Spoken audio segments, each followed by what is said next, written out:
അധ്യായം 7. നിങ്ങൾ ചെന്ന് കൈവശമാക്കാൻ പോകുന്ന ദേശത്തേക്ക് നിങ്ങളുടെ ദൈവമായ കർത്താവ് നിങ്ങളെ കൊണ്ടുപോകുകയും അനേകം ജനതകളെ, നിങ്ങളെക്കാൾ സംഖ്യാബലവും ശക്തിയുമുള്ള ഹിത്യർ, ഗർഗാഷ്യർ, അമോര്യർ, കാനാന്യർ, പെരീസ്യർ, ഹിവ്യർ, ജബൂസ്യർ എന്നീ 7 ജനതകളെ നിങ്ങളുടെ മുൻപിൽ നിന്ന് ഓടിക്കുകയും അവരെ നിങ്ങൾ കേൾപ്പിച്ചു തരികയും ചെയ്യുമ്പോൾ അവരെ പരാജയപ്പെടുത്തുകയും നിശ്ശേഷം നശിപ്പിക്കുകയും ചെയ്യണം. അവരുമായി ഉടമ്പടി ഉണ്ടാക്കുകയോ അവരോട് കരുണ കാണിക്കുകയോ അരുത്. അവരുമായി വിവാഹബന്ധത്തിലേർപ്പെടരുത്. നിങ്ങളുടെ പുത്രിമാരെ അവരുടെ പുത്രന്മാർക്ക് കൊടുക്കുകയോ അവരുടെ പുത്രിമാരെ നിങ്ങളുടെ പുത്രന്മാർക്ക് വേണ്ടി സ്വീകരിക്കുകയോ ചെയ്യരുത്.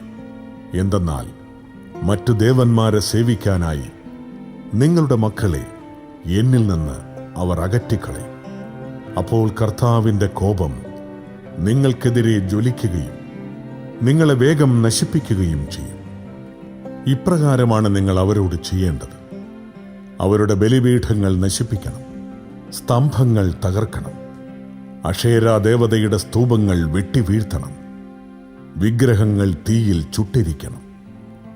നിങ്ങളുടെ ദൈവമായ കർത്താവിന് നിങ്ങൾ വിശുദ്ധജനമാണ്. ഭൂമുഖത്തുള്ള എല്ലാ ജനതകളിലും നിന്ന് തൻ്റെ സ്വന്തം ജനമാകേണ്ടതിന് അവിടുന്ന് നിങ്ങളെ തിരഞ്ഞെടുത്തിരിക്കുന്നു. കർത്താവ് നിങ്ങളെ സ്നേഹിച്ചതും തിരഞ്ഞെടുത്തതും മറ്റു ജനതകളേക്കാൾ നിങ്ങൾ എണ്ണത്തിൽ കൂടുതലായിരുന്നതുകൊണ്ടല്ല, നിങ്ങൾ മറ്റെല്ലാ ജനതകളെയും കാൾ ചെറുതായിരുന്നു. കർത്താവ് നിങ്ങളെ സ്നേഹിക്കുകയും നിങ്ങളുടെ പിതാക്കന്മാരോട് ചെയ്ത ശപഥം പാലിക്കുകയും ചെയ്യുന്നതുകൊണ്ടാണ് തൻ്റെ ശക്തമായ കരത്താൽ നിങ്ങളെ പുറത്തു കൊണ്ടുവന്നതും ഈജിപ്തിലെ രാജാവായ ഫറവോയുടെ കയ്യിൽ നിന്ന്, അടിമത്തത്തിൻ്റെ ഭവനത്തിൽ നിന്ന് നിങ്ങളെ രക്ഷിച്ചതും. അതിനാൽ നിങ്ങൾ അറിഞ്ഞുകൊള്ളുക, നിങ്ങളുടെ ദൈവമായ കർത്താവാണ് ദൈവം. തന്നെ സ്നേഹിക്കുകയും തൻ്റെ കൽപ്പന പാലിക്കുകയും ചെയ്യുന്നവനോട് 1000 തലമുറകൾ വരെ ഉടമ്പടി പാലിക്കുകയും അചഞ്ചലമായ സ്നേഹം പ്രകടിപ്പിക്കുകയും ചെയ്യുന്ന വിശ്വസ്തനായ ദൈവം. തന്നെ വെറുക്കുന്നവരെ നശിപ്പിച്ചുകൊണ്ട് അവിടുന്ന് പ്രതികാരം ചെയ്യും. അവരോട് നേരിട്ട് പ്രതികാരം ചെയ്യാൻ അവിടുന്ന് വൈകുകയില്ല. ആകയാൽ ഞാൻ ഇന്ന് കൽപ്പിക്കുന്ന പ്രമാണങ്ങളും ചട്ടങ്ങളും നിയമങ്ങളും അനുസരിക്കാൻ നിങ്ങൾ ശ്രദ്ധിക്കണം.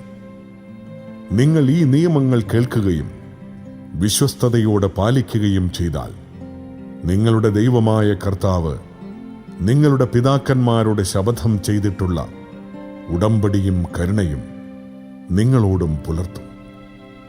അവിടുന്ന് നിങ്ങളെ സ്നേഹിക്കുകയും അനുഗ്രഹിക്കുകയും വർദ്ധിപ്പിക്കുകയും ചെയ്യും.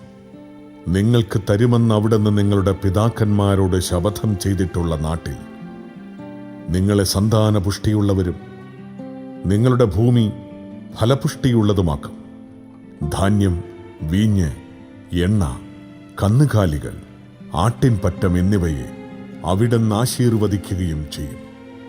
നിങ്ങൾ മറ്റെല്ലാ ജനതകളെയും കാൾ അനുഗ്രഹീതരായിരിക്കും.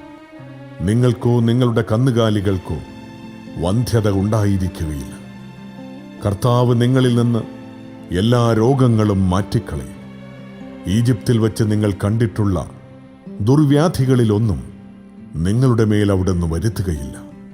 എന്നാൽ നിങ്ങളെ എതിർക്കുന്നവരുടെ മേൽ അവയെല്ലാം വരുത്തും.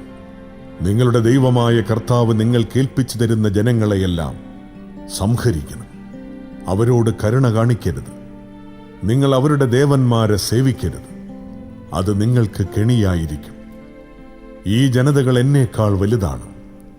എങ്ങനെ അവരുടെ അവകാശം എനിക്ക് പിടിച്ചുപറ്റാൻ കഴിയും എന്ന് വിചാരിച്ച് ഭയപ്പെടരുത്.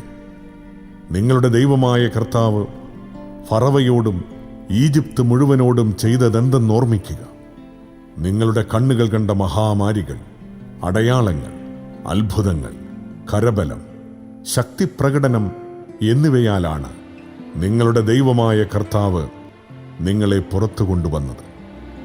നിങ്ങൾ ഭയപ്പെടുന്ന ജനതകളോടെല്ലാം അവിടുന്ന് അതുപോലെ തന്നെ പ്രവർത്തിക്കും.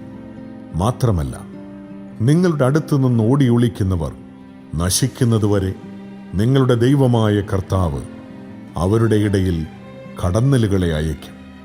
അവരെ ഭയപ്പെടരുത്. എന്തെന്നാൽ നിങ്ങളുടെ ദൈവമായ കർത്താവ് വലിയവനും ഭീതിതനുമായ ദൈവം നിങ്ങളുടെ മധ്യേയുണ്ട്. നിങ്ങളുടെ ദൈവമായ കർത്താവ് ഈ ജനതകളെ ക്രമേണ ഉന്മൂലനം ചെയ്യും. നീ അവരെ ഒന്നിച്ച് നശിപ്പിക്കരുത്, അല്ലെങ്കിൽ വന്യമൃഗങ്ങൾ പെരുകി നിനക്ക് ഭീഷണിയാകും. നിങ്ങളുടെ ദൈവമായ കർത്താവ് ഈ ജനതകളെ നിങ്ങൾക്ക് ഏൽപ്പിച്ചു തരും. നിശേഷം നശിക്കുന്നതുവരെ അവരെ പരിഭ്രാന്തരാക്കുകയും ചെയ്യും. അവരുടെ രാജാക്കന്മാരെ അവിടുന്ന് നിങ്ങളുടെ കയ്യിൽ ഏൽപ്പിക്കും. ആകാശത്തിൻ കീഴിൽ നിന്ന് അവരുടെ പേരുകൾ നിങ്ങൾ നിർമ്മാർജ്ജനം ചെയ്യണം. അവരെ നിശേഷം നശിപ്പിക്കുന്നതുവരെ നിങ്ങൾക്കെതിരായി നിൽക്കാൻ ആരും ശക്തിപ്പെടുകയില്ല. അവരുടെ ദേവന്മാരുടെ വിഗ്രഹങ്ങൾ അഗ്നിയിൽ ദഹിപ്പിക്കണം. നിങ്ങൾക്കൊരു കെണിയാകാതിരിക്കാൻ അവയിലുള്ള വെള്ളിയോ സ്വർണമോ മോഹിക്കുകയോ എടുക്കുകയോ ചെയ്യരുത്. എന്തെന്നാൽ നിങ്ങളുടെ ദൈവമായ കർത്താവിന് ഇത് നിന്ദ്യമാണ്. വിഗ്രഹത്തെപ്പോലെ നിങ്ങളും ശാപഗ്രസ്തരാകാതിരിക്കാൻ നിന്ദ്യമായ ഒരു വസ്തുവും വീട്ടിലേക്ക് കൊണ്ടുവരരുത്. അതിനെ നിശേഷം വെറുക്കുകയും ഉപേക്ഷിക്കുകയും ചെയ്യണം.